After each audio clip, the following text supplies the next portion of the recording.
For better or for worse, I remember everything.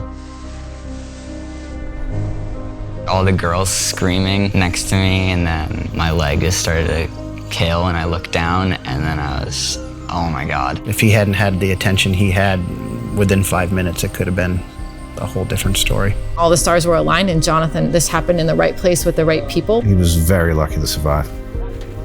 It's a short course, 30-second course. You make any one mistake, you don't have time to make up for it. Jonathan was in the gate, so we were like cheering him on in the gate. He was having a really nice run. I was videoing him, and I remember seeing his ski came off.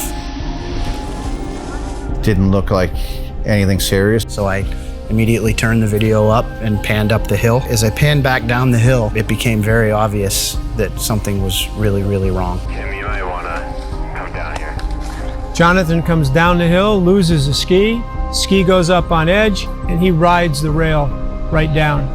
The edge of that ski, you could see from the toe piece to the tip, was just red. There was a big trail of red blood across. And then I looked down, and my whole leg was just open. We didn't really know what to do, but luckily there was a group of trained people there that went straight to him and helped him out.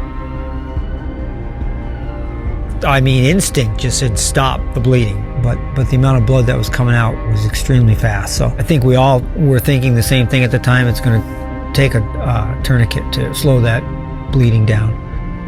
Jonathan says to me, I feel tired. That's an SOS, that means you're bleeding out. At that point, I was just trying to stay awake. The ski patrol were there very quickly, and I want to say within 3 to 5 minutes he was on a sled and on his way down. When I walked into the emergency room, I could tell it was just a really bad situation. He had a major laceration to the middle of his thigh, injuring blood vessels and muscle. He had a lot of bleeding.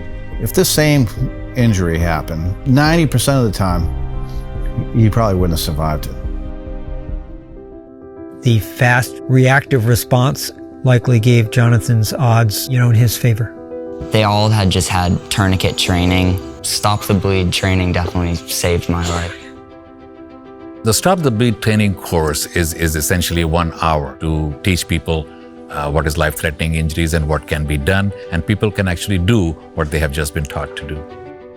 You learn how to identify a life-threatening bleed. You learn how to apply a tourniquet correctly. It's so much simpler even than CPR. I definitely feel prepared after taking the class that I could put a tourniquet on someone and save their life. Going forward, carrying these Stop the Bleed kits for an accident like this is really, really important.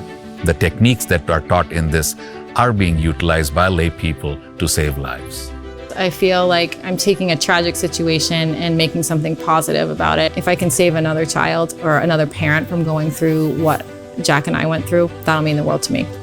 I'm definitely just more thankful for everything and the training that's around that I could definitely teach other people also. I'm really excited just to start skiing again.